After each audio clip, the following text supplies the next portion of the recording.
Worst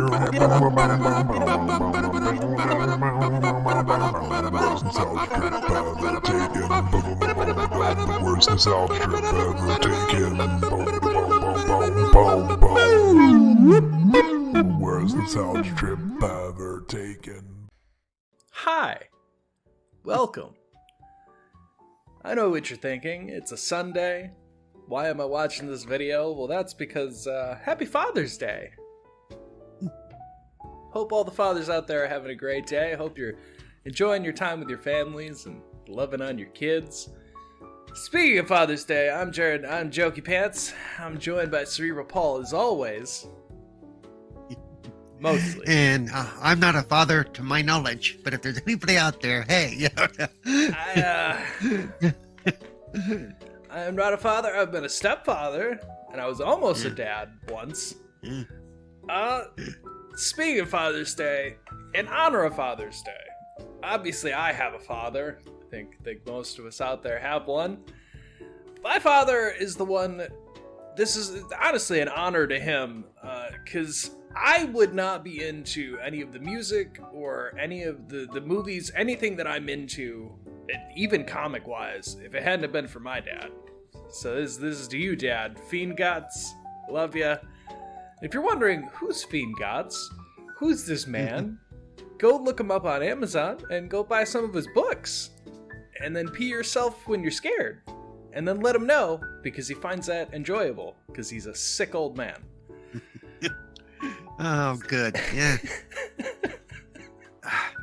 I'm going to be writing him a letter after spending time with you. I'll tell you that right now. I mean, Dear Fiend Guts, what the hell were you thinking? I don't know. Like, my co-host and my best friend over on Oddcast, Anthony, he bought my dad's novella and immediately wrote me to say, this is some of the most disturbing things I've ever read, and my father took that as a compliment. So that's the kind of man we're talking about. Yeah. Man after my own heart. I think I've told you my goal on any podcast or anything I do is to go, did he really just say that? Really? That's always my goal. Much like my father. So yeah, today we're talking about a 2002 movie, which I didn't realize this came out in 2002. There's something in my brain told me it was older than that. Same here, actually. Same here. Yeah, right? So my father, he has a wide range of the horror things that he enjoys. For reference for today's episode, he is a huge fan of Phantasm and Bruce Campbell, which only makes sense for today's movie. 2002, Bubba Ho-Tep, which is one of his favorite movies. Why it's one of his favorites, I still have yet to understand. I'm sorry, Dad, I love you. But watching this movie, I have to question why it's your favorite, other than it has Bruce Campbell and the director's the same of Phantasm. Yeah. Past that, Dad, I don't get it. And Ozzie Davis, okay, for those of us who are an appreciation for Ozzie Davis as well. There is Ozzie Davis as well, yeah. I didn't realize who Ozzie Davis, like, where he was from. For people in my age group, not Paul's. No. Think about him for a minute. I'm probably much closer to your father's age group, actually. Honestly, yeah. If you're in your 20s, you're a millennial, whatever, around my age, you might know Ozzie Davis, which I wasn't aware until I looked up his name, because I've definitely heard his voice before. For us, you would know him at home. He plays Yar, the elder lemur in the movie Dinosaurs. So that's for, like, the young millennial kids. Like, I didn't realize he voiced that character until it popped up, and I went, of all the fucking movies, that's the one he's gonna... What? Like... but he has been all over the place, so, like, it's got your star-studded cast of, like, people that have done a lot of things and have made a name for themselves doing such. I wouldn't call it star-studded outside of him and. Hey, that's star-studded enough. Yeah. So yeah, happy Father's Day. That's to like everyone. dancing with the stars, and you got to put the air quotes on stars because they're like B, C level, quality. Yeah. Well, so yeah, our director is Don Casarelli, who again, Phantasm movies. That's really, if you look him up, that's like his main go-tos. He's done every Phantasm, so it's like other than Bubba Ho-Tep, that's like all he's done. Which is insane. He knows what he like. He knows what he likes. It's just... This is true. And as we've mentioned, Bruce Campbell, who is, let's see here, Sebastian Hoff, but we don't really call him that. He's just gonna go by Elvis. And Ozzie Davis, who's Jack, who again, he's JFK, which. Yeah. Boy, what a premise. So... Hey, he had his skin dyed. I totally bought it.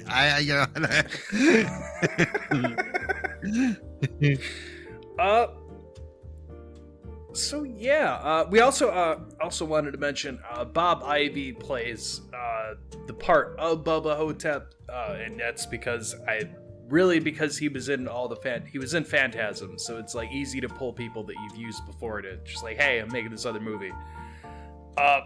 And we're gonna bury you in a shitload of makeup, and nobody's gonna recognize you anyway. So you're not gonna be recognizable.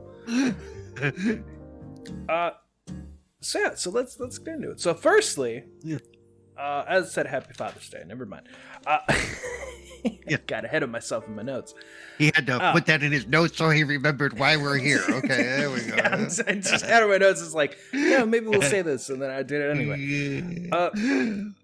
So this movie, it opens with a dictionary definitions as before the title.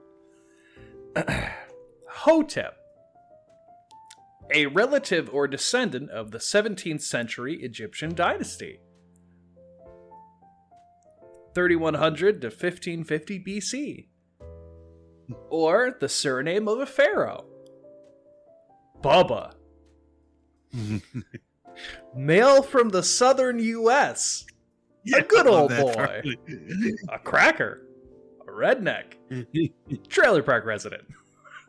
Cut to title. Bubba Ho-Tep. Yeah, I did enjoy that. It's the minute I saw good old boy, I just started laughing. Yeah.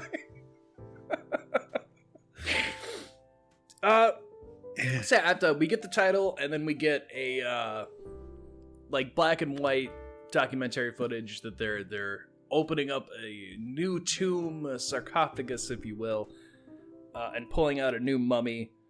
It's just like typical black and white whatnot. For those of us who paid attention during this part, by the way, that was Tutankhamun's sarcophagus that they kept showing. Yeah.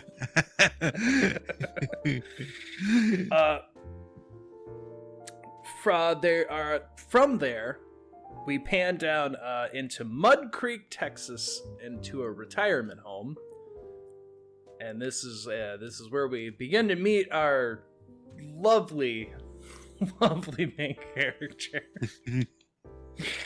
We get Sebastian Hoff, or aka Elvis, who's asleep in bed, but he's monologuing about his dreams about, well, he used to be a rock star and he could get it all the time, but due to an unfortunate accident, he can't get it up anymore, and he feels like less of a man. Just like how we're starting this movie, folks. That's right. You're learning early on this is that he could use Viagra right about now, but yeah. Yeah, he could use something. Yeah. Hey, Blue Chew, where are you at? We could use some sponsorship from Bubba Ho-Tep. And the way they highlighted that he couldn't do anything, they had this really hot chick bent over getting stuff out of his dead roommate's dresser and shit like that. So he has a roommate who's not doing well, and he dies. Just like right off the bat, dude just croaks. To really Welcome set to the movie. Really set Welcome to the movie. Yeah, really set it. Like, you're in a retirement home. This is just every day. Which we get hearse drivers who are, every time they're on screen, they're just not good at their jobs. But this is where my good friend Paul was bringing up. The daughter of such roommate shows up, and she's like packing things up. She finds like a purple heart and like some old photos, and she's gonna throw it out, and Bubba's like, well, I mean, you don't have to throw it out. I mean, he was my friend and all. Meanwhile, they're just like, is he really about to just take a purple heart? Because it's just like, it's gonna get thrown out anyway? Like, well, shit. And the view we got was I think they were trying to make a point of this person didn't care about her relative. Old man dead, who cares? Purple heart, wounded in service, who cares? I don't want any of this crap. I'm here because I have to be, was her basic attitude. Yes. And actually he actually made a point where, when was the last time you were here? Oh, when I dropped him off. What the hell? You don't understand. I'm busy, but it's like, man, this is really hitting. So they were using it. They were using this goofy movie to make a very big point. Actually, I think, that's a good point. But yeah, and as Paul pointed out, she bends over to dig out of the trash stuff, and Bubba gets a look at everything, and he talks about how she sees him as just a frail old man, so she's not worried about anything anyway. And not that it matters, because he can't get it up now anymore anyway. So, Jesus Christ. Oh, yes.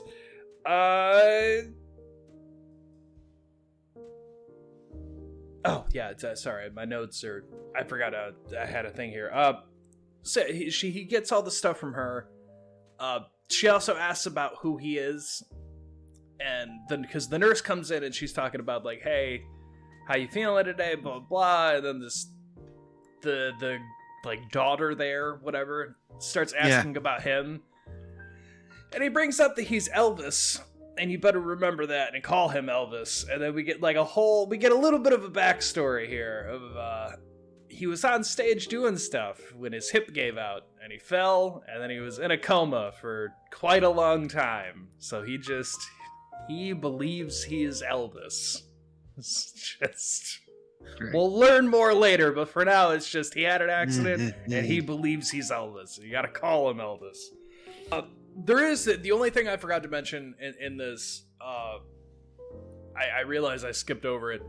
There is a whole moment of Elvis's backstory where they talk about that his explanation is that the real Elvis came into his town looking for an impersonator, swapped lives with him, but that his part of the contract about switching lives back at any time was lost in a tragic trailer fire. Or sorry, no, a tragic barbecue accident, which I have to say, the tragic barbecue accident was he was just having a barbecue and his trailer blew up. Like, it had nothing to do with the barbecue.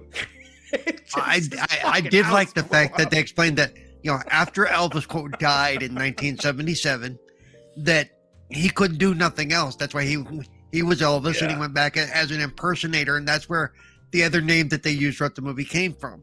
That's when he invented, whatever the guy's name was. You have it there. Sebastian Hoff. Sebastian. That's when, and he was doing the impersonation thing when he fell off the stage and busted his hip.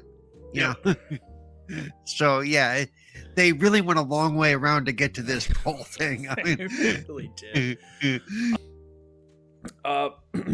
So then we're kind of getting a more of a layout of the retirement home. We're seeing a couple more of the people. There's an elderly lady they show who visits her friend in an iron lung. And then she immediately turns around and steals cookies. Like, just like, oh, you're not going to eat them. And she takes them for herself. And I'm like, oh, you greedy bitch. So you're getting more of a layout there. The old lady steals the cookies. She goes back that night. She starts eating them. She's enjoying them. She's like, I stole a good batch. And I'm like, you're still not a good person. Like, it's just, I hope you were good. She has a bug that shows up. And she thinks it's a cockroach. And I'm sorry, a cockroach. As she reaches her hand down and, I'm going to squish you little cockroach. Yeah. Doesn't work that way. She gets attacked immediately. She just immediately gets bit and freaks out. Falls off the bed. Starts fighting the thing. And then we see it's actually a very large, like, scarab with a Evil Dead style practical little head that pops out. Jesus Christ. And then we get a look at, we finally are introduced to Bubba Ho-Tep himself, who appears, and the costume choices for this character. Now, I'm going to assume, and go out on a limb, I'm going to assume that the mummy can only get clothes from the retirement home? I would think so. Yeah, I think that was the whole premise.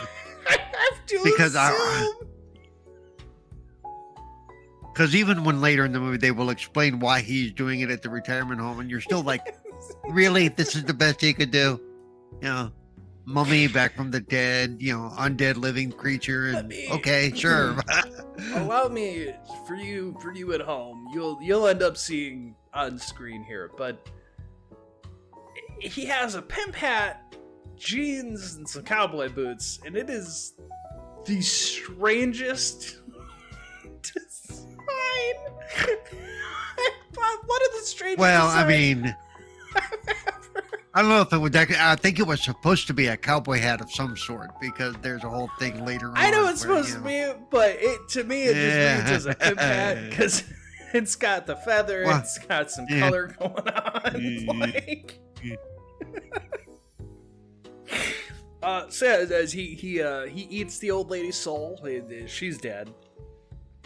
But while that's happening, Bubba's sleeping, and then he gets flashes of what's going on, and then she's in his doorway getting dragged away. He rolls over, but then he's just like, whatever, crazy dream. Goes back to sleep, thinks nothing of it. Unfortunately for him. And then we get another body. We get more of the coroners that come in, and they're just really bad at their job, and they make one of the coroners. One of the coroners is actually a known character actor.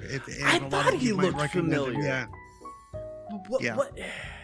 I can't think of his name right now, and if I tried to look him up on my computer, I would have issues. I forgot to look him up. But yeah, I seem to recall he'd been on stuff like Matlock and that era of my dad's probably my dad's gonna end up losing it and being like, how did you not write that down? It's like, I'm sorry, Dad. I wrote for a lot of things, and there's just a lot of stuff. Yep. He's a failure as a son, Dad. It's he already knew that. That's not news. But no, Paul is correct. One of the coroners is like an actor that you've seen everywhere, especially back in those days, in the 80s, 90s. Yeah. Oh God, where is he? Of course, he doesn't pop up in the cast. Oh wait, there it is. But yeah, Daniel Roebuck. Yeah. Daniel Roebuck.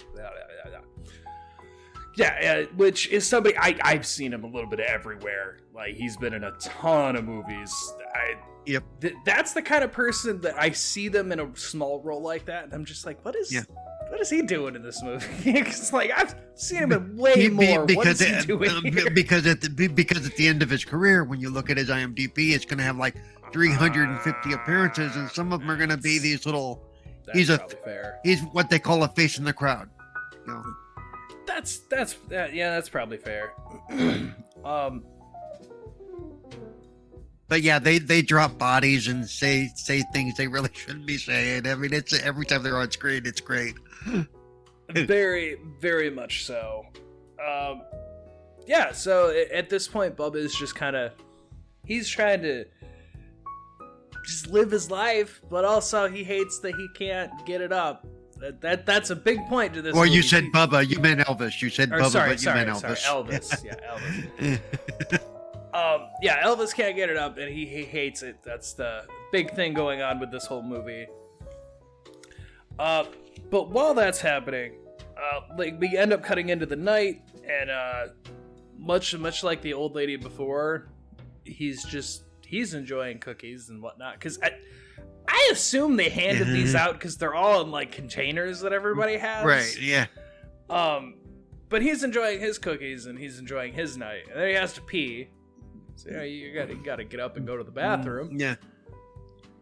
But then he gets attacked. We get the scarab comes back. But this one, he turns on his heater and then goes to the bathroom. Comes back to his bed, and his cookie tin has been like knocked over. Something's clearly eating all his stuff. And we get this, as I have put, a classic Bruce Campbell fighting prop monster. As the scarab starts flying all around the room, and we get him just like trying to hit this thing and like having like an Evil Dead style fight, which I appreciated. I was like, all right, I can get behind that. I enjoy you, Bruce. So he ends up getting knocked down. He grabs a giant fork, stabs the scarab, throws it into the heater with a one-liner. You forgot a part where he did trap it in the bedpan on the wall. Oh, that's right. Yeah. He traps it in the bedpan, and we get the whole trying to figure out where it is, then flips it around. Yeah. But yeah, he fries it. If I remember right, I forgot to write it down. I should have wrote down the line, but I'm pretty sure it's just like, don't mess with the king, which is just just Bruce Campbell being Bruce Campbell. Really, even though playing Elvis, it's just Bruce Campbell being Bruce Campbell. Yeah. By the way, little side note to that I don't know if you read any of the notes off of IMDb. I did not. Apparently, when they were recording some of the stuff with him in the bed, there was so much equipment and cameras and stuff around him. At one point, he had to go to the bathroom. He actually used that bedpan to go to the bathroom because he couldn't get out of the bed.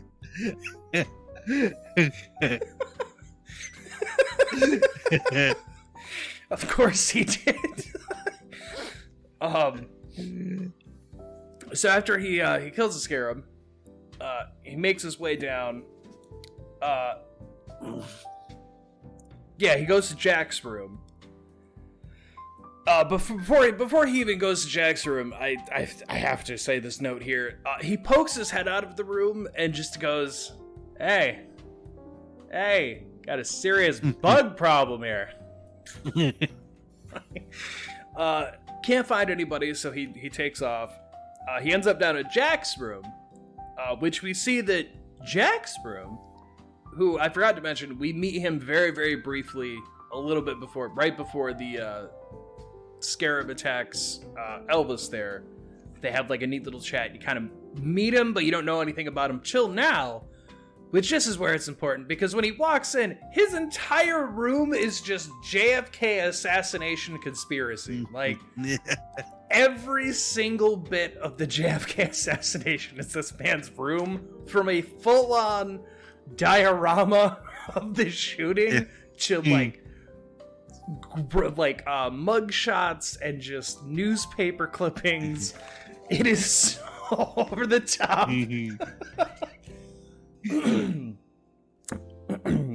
But Jack's on the floor, so Elvis obviously a little worried with what had just happened to him, but something happened to his friend Jack. Jack just has issues. But the doctor comes in and he tells the doctor about, like, hey, you got a bug problem. And they're like, well, what kind of bug? And he tells them it's a really big bug, like the size of my head bugs. So yeah, they kind of write that up, and they talk about, they're like, yeah, we'll get an exterminator to look at that. Jesus Christ, which I don't think I'd go back to my room after after the events that I just had. I don't think I want to have anything to do with that. I don't know. They're in Just saying. Texas. They have big cockroaches in Texas. I lived there for a while. They. Yeah, so the next day we get the nurse who has a new cream. And it's a steroid cream that has to go in a very special place. Right where the sun don't shine and not where you think. Yeah. But while she's doing his groin medicine, Elvis finally gets one. And he feels pretty good about himself. He didn't think he could get it up anymore, but something about the nurse and that steroid gel, I got him there, and he feels Well, real no. good. No, he explained it. Because all the stuff with the bug and the deaths and all the stuff was making him feel like he had a purpose again. That he wasn't just there to die. Sure. Well, but that's why he couldn't do it before, because they make a point earlier. They make a point earlier in the movie that they call it a retirement home, but really people go there to die. You know, there is no, you know. We from here we go over. They're all having lunch, and meet another character who's another old man in this retirement home who's also confused of who he is, because he's Kimosabe, which for those of you younger, you have no idea who Kimosabe is. That they couldn't use the phrase the Lone Ranger. Yeah, they couldn't. Yeah, they probably couldn't use it. They do show you the black and white footage briefly of who the Lone Ranger is. I grew up around grandparents who were very adamant about watching westerns. So I know who Lone Ranger is from like literally watching it with them. So like Kimosabe made me laugh of like, oh, that's fun. Yeah. So yeah, he's talking about how everyone here is just like they're all right people, but like yeah, it's not a good place to be. It's not like a happy place to be. Most people have no idea where they are. And that night, Elvis, he ends up having nightmares about the bug and his dead daughter and just all the stuff going on and things that he has going on. Clearly something has him all stirred up, and he hasn't quite pieced together what's going on yet. But then we also get a jump scare from Jack, who wakes him up about the mummy thing because he thinks it's an assassination attempt. Because everything's an assassination attempt. Because JFK's brain is in his head, and they want it back. Yeah. This and fucking plot line. Well, and it gets because apparently the books that Jack has in his room have information on the whole mummy aspect of things in which why I don't know, but I think it's honestly just anything that happens around the area. Jack just immediately takes it as that it's a bigger conspiracy to kill him. So the fact that he had a book the fact that he had a book based on the Imhotep and all that, the old mummies and stuff. Well, it's like really gotta insert a. I love the way but they found a way to give you the exposition and the explanation without It's like okay, sure. So yeah, Jack he drags Elvis out of bed. They're gonna go investigate. They're gonna figure out what's going on with this mummy because it's gotta be a reason to kill him and take his brain again. Okay, heaven forbid the government leaves him alone. So they end up in a bathroom stall, and Jack shows him this engraving of hieroglyphs on the bathroom stall. God damn it. They actually explain that in a fun way, though. Well, when you're sitting here taking a shit, what else are you going to do? So. I mean... but yeah, Jack questions him on it. It's like, is this hieroglyphs? Is this Egyptian? And Jack's like, right on the money. And Yeah, so they talk about that it's essentially like a curse thing, and then it's just like we have to figure out what it is that the mummy needs, what it wants. Like this has to have something to do with what's going on.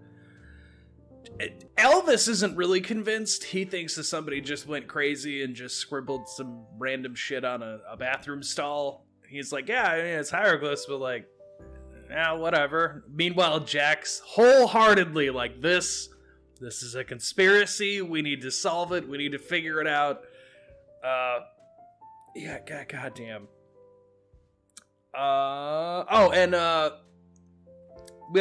The Jack also explains about how mummies steal things, and that they have to steal a hole. They have to steal your soul through a hole, but it doesn't specify which hole, and that's a whole thing that your soul's gonna get sucked through your butthole. It's fucking goddamn it.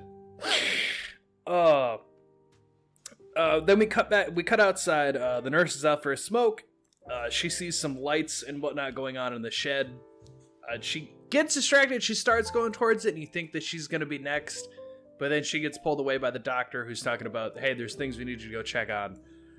But it doesn't really matter, because the mummy finishes off its meal.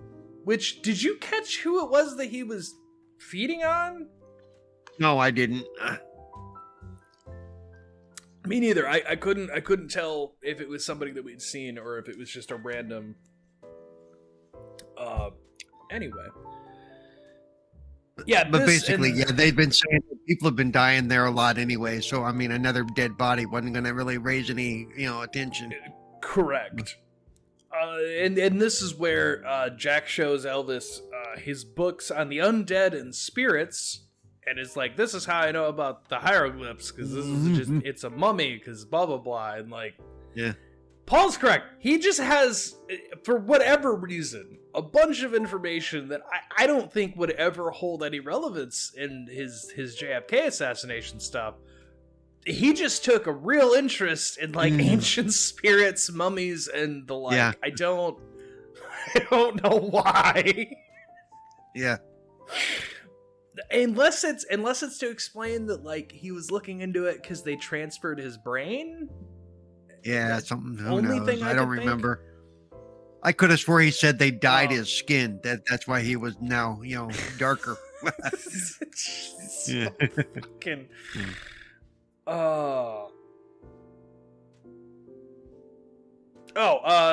They start devising out a plan of how they might handle the mummy.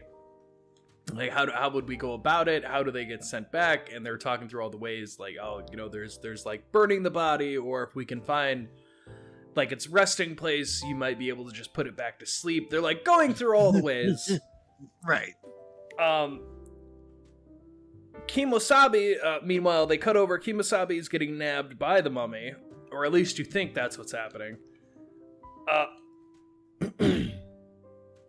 And cut back to Jack and Elvis, and they're talking about the soul stuff again. And again, just ultimately trying to figure out how they could get rid of this mummy. Elvis hears some stuff in the hallway, and he pokes his head out. And we get the full-on introduction to Bubba Ho-Tep. It's not just a quick little scene this time. Now he's walking down the hallway, all the lights are busting out. Nobody notices this. Nobody notices anything going on in this retirement home, which I guess you just don't care because they're old people, but like, right. All the lights busting out, like nobody went to check on anything. But anyway, while this is happening, Elvis gets a bunch of flashes of his backstory, what happened to him in ancient Egypt, how he had essentially how he ended up where he is. Was it ends with that a bus is driving and it falls off a bridge, and it's like basically mummy was being stolen and got tossed into a river when it crashed. So yeah, Elvis has a psychic link and learns about the mummy being jumped. Kimosabe walks into the hallway and starts firing off his cap guns and then has a heart attack. Jesus. Yep. Oh, and the coroners come back the next day. Before they do, though, Elvis ends up taking the mask from Kemosabe as like a memento, basically, of like, this guy was a good guy. He didn't deserve that. But we get the moronic coroners again in the next day, and they just straight up drop the body. Like, just drop the fucking body. Then we cut to Elvis and Jack. But Elvis knows that Jack is lying. Basically, like, that he knows more about what's going on than what he's been saying. Like, he has to know, blah blah blah. So they have a little bit of a tiff over what's going on. And while Elvis is just trying to vent, he's trying to take in some cold air, the nurse comes back out and she tells him it's time for nap time. And Elvis loses his cool and tells her to stop patronizing him. He's not a little kid. He can do what he damn well please. Which gets her to just go away. So he's free for the moment. Which he immediately takes to start investigating. He looks at the back door where Bubba Ho-Tep vanished. And he's like, well, the door never opened. How did he just disappear like that? And then he remembers the flashes of the river. So he goes down to the river and he starts investigating. He finds the bridge and he's looking over. He's trying to figure out what might have happened, what is it he's supposed to be looking for, and then he finds the bus's license plate in the water, and he's like, okay, so the bus crashed here. That must be essentially like this must be how the mummy got here. Somehow this bus is connected to it. And then he goes back in, and as I put it, we get like a self-pity moment of Sebastian or Elvis going back to his room, doing his steroid cream, and then just kind of watching TV while hating life, basically, because he sees all his old life with an Elvis marathon, and he's just like, this is my life now, huh? Like, I used to be king of the crowd and like king of rock, and now here I am dying with a broken hip. Jack arrives and presents more research of like, hey, I figured out where the mummy came from. It turns out it was in a museum, and it got stolen, by these guys in a bus, and then they crashed it, and it was just never recovered. And he goes, this is why the mummy's here, is because he got woken up out of his sleep, and we're just kind of here. But he has to keep eating souls to stay alive. So much like Paul said, it's just people are gonna die here every day, so like he could just do this forever. No one's going to notice. And because they're old souls, they don't sustain it for very long. So correct. Jack goes to sleep after they have a whole plan about stopping the mummy or finding sarcophagus. But he talks about like you can banish an evil spirit with fire, so that's an option. Elvis isn't really buying it at first. Like he not really going with the plan. He's just kind of like, no, man. Like, I'm old. I'm broken. I don't care. Like, whatever. So Jack goes back off to bed. He's gonna do his plan. He was hoping he could get Elvis on board. And Elvis is just like, no, man. I'm too old to give a shit. But he has a change of heart as he sits there and thinks about it. You know, he's thinking about, his friends are getting eaten by some kind of monster. That's not very fair. They deserve to be able to live their life. So Elvis ends up changing his mind, calls Jack up, and he's like, all right, let's do it. Let's kill ourselves a mummy. They set off into the night to kill a mummy. Two old guys. Like, two people you don't amazingly with stuff they swept from the gardener's supply cabinet and whatever to give them exactly what they needed to basically create a flamethrower of sorts and shit like that. They take a weed pesticide sprayer or even like an insecticide, whichever. They take the little sprayer and they just fill it full of gasoline. Like, they just make it a full-on, like, essential flamethrower. Oh, Jesus Christ.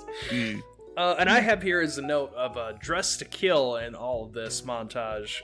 As they walk down the hallway, Elvis is all dressed up in his getup, and Jack's got his suit on. In the full gear, the white sparkly stuff that Elvis is famous for, you know. Oh yes, he's got a full-on Elvis getup now. The cape's going, the whole thing. Yeah, he's gone full king at that point. Yeah. So yeah, they make their makeshift weapons, get all their stuff going here. Jack heads down to the wood path. They're gonna set a trap. Elvis makes his way around the building, essentially just checking the perimeter, making sure that the mummy's not gonna sneak up behind them. And Jack goes and sits and waits. And Elvis gets in position, and they see Bubba Ho-Tep creeping up, and then he just disappears.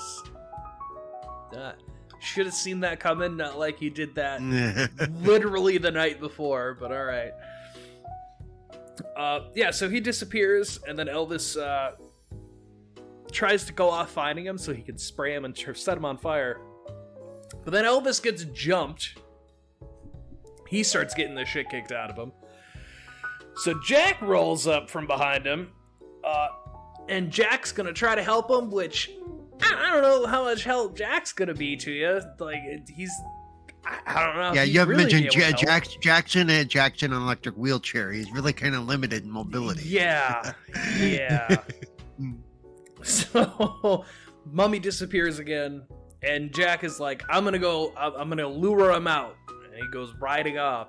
And Elvis is like, I don't think that's safe, but okay. Mm-hmm. Which, of course, is not. The mummy ends up sitting and waiting, setting his own trap. Jack comes rolling by, and the mummy grabs him. Elvis has to act quickly to try to save his friend. So at this point, Jack's getting his soul sucked out, and Elvis is trying to get over as quickly as he can to help save him. Which, luckily for him... the electric wheelchair comes rolling by, so he just grabs a ride and then starts pumping up his little gasoline sprayer. And then he just shows up, sprays him down, sets the mummy on fire. The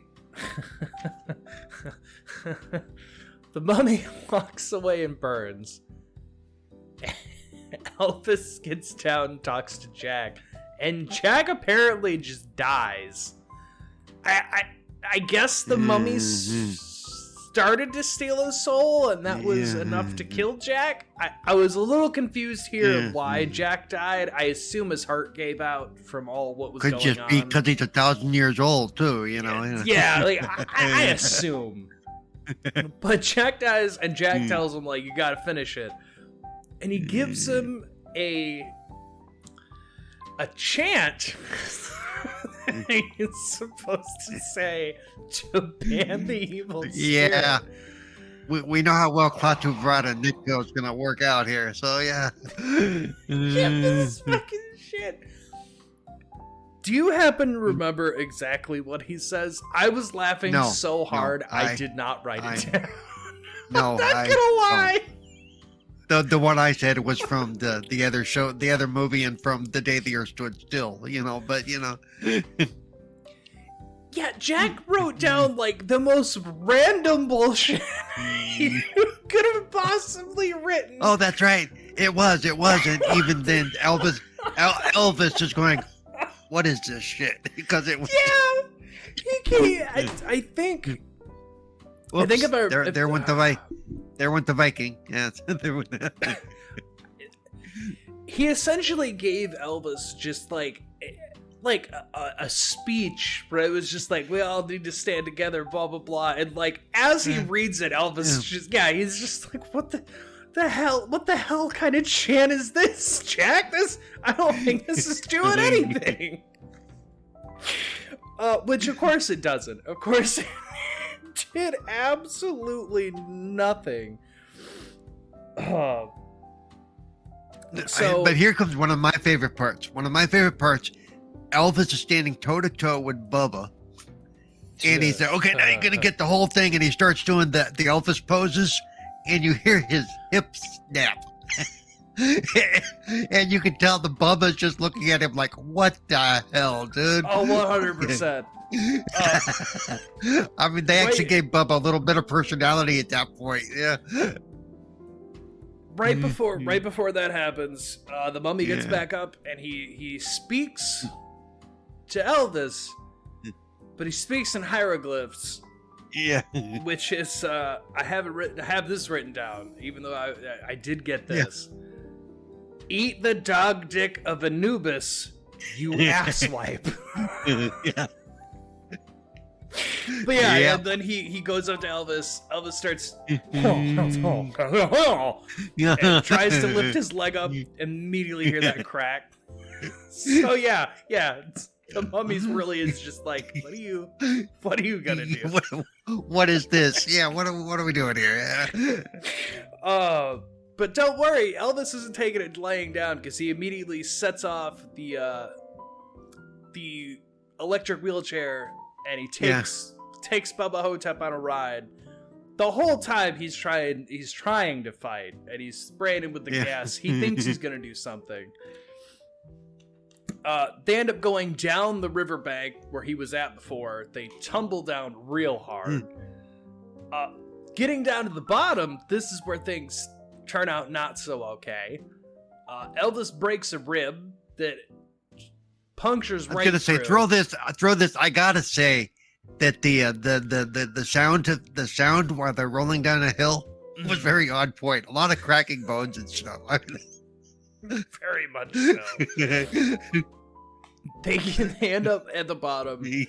Elvis can't move. He's got the broken rib, and God only knows what else is broken.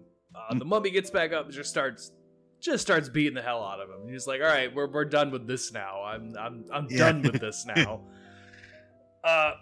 Elvis tries to reach for the sprayer. He doesn't. He ends up pulling out the plunger, and gas just kind of spills everywhere. The mummy tries beating him down with a stick just to knock him out, and then he's about to finish him off, and Elvis pulls out his lighter and lights all the gasoline. We get Bubba Ho-Tep up in flames. And Bubba falls in the water. He's dead and gone. And Elvis lets out the sigh of relief that it's all over. And he has a little monologue about all his friends' souls are safe. No one else has to die now. The mummy's gone. He's done his job. He's done a good job. And the movie kind of ends with I have it as the Egyptian gods putting all is well in the sky. Only explanation I have for that little end bit. But from that point on, he dies. Jack dies. Elvis dies. But hey, they got rid of the mummy, so all is well. And that is Bubba Ho-Tep. From 2002, my father's favorite B movie other than Phantasm. He talked about this movie a lot growing up, and since I've known him. This one's for you, Dad. I talked about Bubba Ho-Tep just for you. The only reason I watched it again. I mean, to be fair, when I first watched it, when it first came out, I was not a fan because I guess I didn't get it. I was like, what the hell is this? A whole lot of that. But upon this viewing, and now that I'm older, I can appreciate it more. And I really I watched it, and it's cute for what it is. I agree. Is it something that I would point people to? Go, you got to see this? Probably not. My father does. I would say unless they're a Bruce Campbell fan. If you're a Bruce Campbell fan, it could work for you. Yeah. But no, it's like we're saying here. It's not the best movie you've ever seen, but if you are a fan of Bruce Campbell, it's a fun little Bruce Campbell being a weird little fun movie. I mean, I wouldn't even classify it as horror. I wouldn't even really, because you don't really see anything. They don't really show anything. It's just like it's a little mystery story. It's it is definitely that. I did also read because The reason there is no Elvis music in this whole thing, even though the focus is quote Elvis, they said if they would have even used one Elvis song, it would have been like half the budget. Yeah, I was gonna say. I'm to gonna assume. to get the rights to one Elvis song would be like half the budget. Yeah, so Yeah, it's like trying to use anything from the Beatles. You're way too much money, so people just don't. At least there used to be. I think that's changed a bit. You'll notice the Beatles stuff is starting to show up more and more and more. Yeah, but it's true. Well, probably because Michael Jackson passed away, so the people, the current rights holders are going, "Fuck it, what the hell," Yeah, I'm wondering if that has something to do with it there. But no, so that's Bubba Ho-Tep. Yeah. It's an okay time. This one's not the worst movie I've watched on the show. I don't think it's the worst I've made him watch on the show so far. It's definitely not the worst you've made me watch on the show. No. Not even close. Only he knew. It's okay. Nope. I gave you one that I know is bad. I know you haven't watched it yet, so I'm waiting for that one. Yeah. With that, you'll be wishing you were in Salem Slot by the time you're through with that one. I'll tell you. With that here, that's the end of our Father's Day episode. To all you fathers out there, obviously, hopefully you had a great Father's Day and you stayed out of trouble. Looking at you, Dad. I'm looking right at you. I know what you do. Put the drink down. I know what you're doing. I love you, Dad. If you end up watching it, I love you. To all you dads out there, again, hopefully you had a great time with your families. We'll catch you on the next one. Stay out, stay happy. And my God, always follow the rules. Yep, that's right. Don't bury the dead under the road. Don't bring things back from the dead. Don't mutate animals. Don't prank your friend's serial killer. Just don't be a good people and stop being dumb. Goodbye.